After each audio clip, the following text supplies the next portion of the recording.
Some flights aren't just about getting from point A to point B. They're about connecting with something deeper. This is the story of flying my 1950 Piper Pacer November 7413 Kilo back to Lock Haven, Pennsylvania, the very place it was born exactly 75 years ago. It wasn't an easy flight. Weather, reroutes, uncertainty. But what I found along the way wasn't just the old Piper factory. I found growth, gratitude, and the realization that this old airplane still has stories to write, and so do I.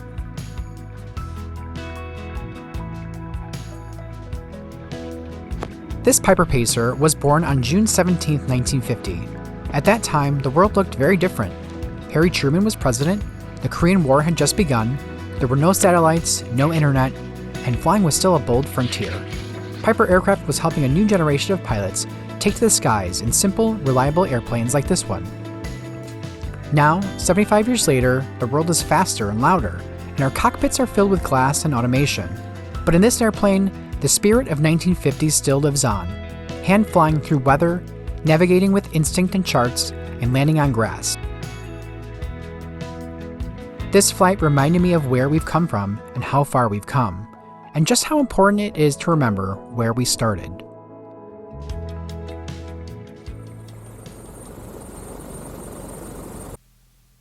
Proceed traffic Pacer 7413 Kilo, taking off runway 22, will be departing southbound along the lakeshore, we're seeing. Let's go! Get to Lock Haven. Alright, Stampede, let's go, let's do this, girl. I left Racine, Wisconsin with more than just a flight plan. I left with anticipation. This was the trip I've dreamed about since the day I bought this Pacer. The skies were calm, my route was laid out, and I was ready to tackle this adventure. But deep down, I knew this trip would challenge me and teach me something I hadn't learned yet. Got through the Chicago, just flew underneath the Bravo. It's one of my favorite flights to do, and I got a decent tailwind and some much cooler air. Could already feel it in the cockpit. 86 Golf X-ray, 2 miles north, 1,300 feet. We'll fly midfield, showing left downwind 29, Schomburg. So it's a little hazy still. We'll see how far we can get. Hoping to stop for fuel about halfway through the trip and then reassess the weather. So we'll just see how far we get.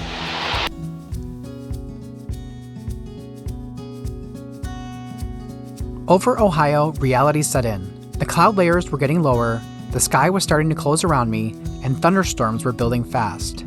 The smart call, the only call, was to divert to Youngstown. It was humbling. There was a voice inside you that just wanted to push on. But I've learned that a good pilot listens to the voice that says, "Not today." So I waited. With a slim chance that things would improve, Stampede was put away for the night in a hangar while I sat in a quiet hotel room, watching radar loops, feeling the distance between me and Lock Haven. It wasn't the flight I'd wanted, but it was the one I needed. Alright, so today is Wednesday, day after left for Sentimental Journey and back at the airport today. Got sucked in yesterday. There was too much convective action in the air that was expected to last well through the day and night, so ended up just going into town and grabbing a hotel. A major thank you to Gemco Aviation Services here. They set me up with a car, gave me some good recommendations for food and a place to stay, and even put Stampede in a hangar for the night. That was super, super helpful and just way above and beyond what I expected by any airport FBO or shop. It was just amazing. So thank you, huge thank you to Gemco Aviation for really saving my ass and keeping Stampy out of the rain and storms last night. So the weather is still IFR this morning. It's supposed to clear up a little bit later in the day. So as soon as it gets a little bit clearer, I think what I'm going to do is hop around from airport to airport, since there's airports within like 10 to 15 miles of each other.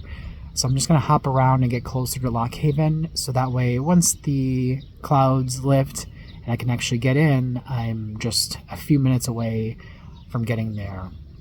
So I'm going to get the plane ready, get refueled, and we're going to be ready to go whenever the weather allows us to. The weather had been holding us back, but now, finally, a window opened. It wasn't perfect, but it was our best shot. With adrenaline high and eyes scanning the skies, we pointed the nose towards Lock Haven and went for it. I zigzagged through breaks in the weather, leapfrogging from one airport to another to reassess the weather situation and my options. We've got good visibility. Clouds are high. My friend Jason back in Racine was monitoring the weather for me, texting updates like a guardian angel. I leaned on every bit of training, every ounce of judgment. It wasn't just flying, it was learning, adapting, and becoming the kind of pilot I've always wanted to be. So we're probably about 60 miles away from Lock Haven, just to the southeast. Been ducking in and out of some of the airports out here just because the ceilings are a little low, and there's a lot of little pop-up storms that have been coming up throughout the journey. So right now they are right between us and Lock Haven. So I found this really cool grass strip in the middle of nowhere in this little valley. The smell is amazing. I could live here and I would be a very happy person. So we're just gonna wait for those pop-ups to go, and then we will go ahead and get into Lock Haven. I think it's finally gonna happen. We're gonna take Stampede back to Lock Haven, where she was built, and where she left the factory 75 years and 1 day ago today. So I'm pretty excited about this. So let's go.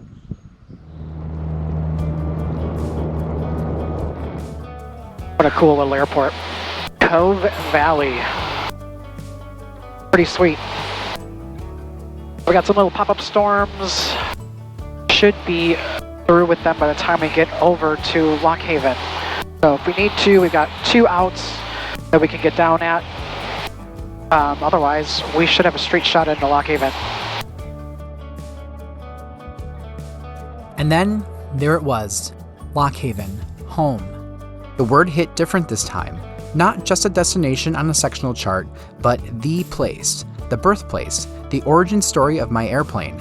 I imagined the hangars buzzing with wartime energy, the scent of oil and dope in the air, and rows of freshly built taildraggers lined up, ready to take on the skies. This wasn't just where she came from, it was where aviation legends were born. I touched down with a lump in my throat. My airplane, built here in 1950, was finally back home. 75 years later, she returned to the place where skilled hands put her together, piece by piece, stitch by stitch. It felt like history closing a loop, or maybe starting a new one. I woke up the next morning to the sound of engines at dawn, Piper Cubs dancing in the sky like fireflies in the fog. I just stood there and watched. No rush, no deadlines, just the pure joy of being exactly where I was meant to be.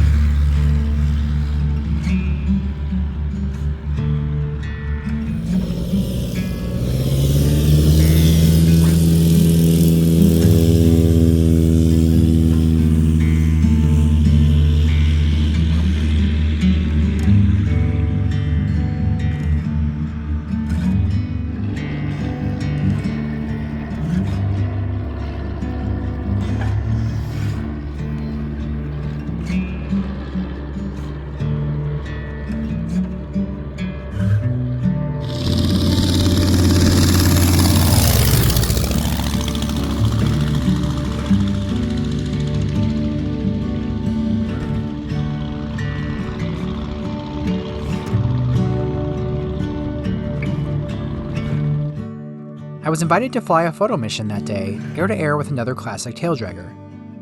Seeing my pacer in flight from the outside was emotional. She looked timeless, proud. And for a moment, I saw myself differently too, not just as the guy behind the stick, but as a steward of her story.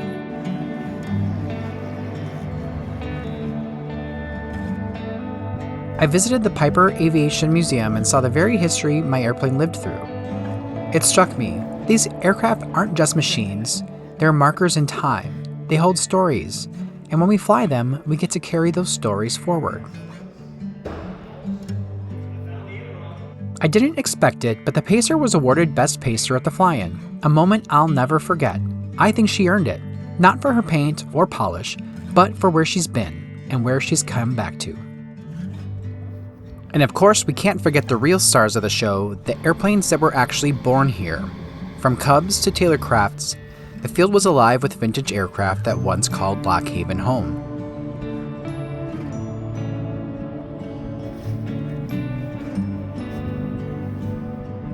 Even a few other makes and models joined the celebration, adding to the sense of history and community in the air.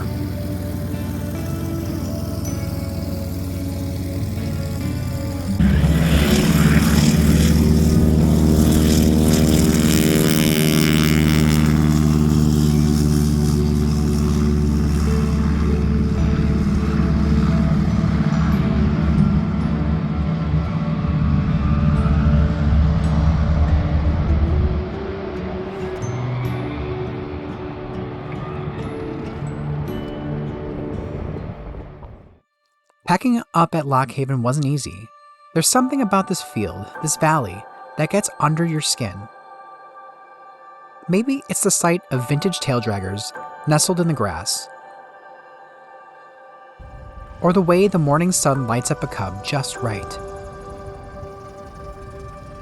Maybe it's the history, the echoes of every Piper that ever flew out of here. Or maybe it's the people, the friends you've only just met, but feel like you've known for years. Where? I didn't want to leave, but every good flight has a return leg. I fired up the engine, taxied past a few lingering Cubs, and took one last look back at the place that had welcomed me and my airplane home. Holy cow, what a cool place. I kind of just have no words. That was really neat, especially for a short wing owner, or a Piper owner in general. A lot of history here. I'll be back. I don't know when, but I will, because some places become part of your story, and Lock Haven is now part of mine.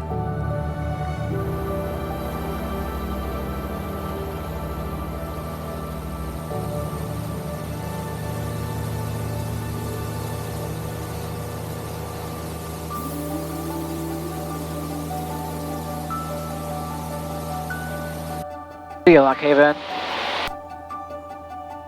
Thanks for the memories.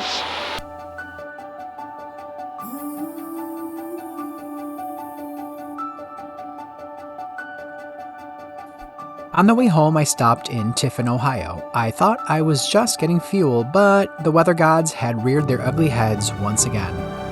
With extremely gusty conditions and high wind shear later through the day, the only choice was to try again the next day.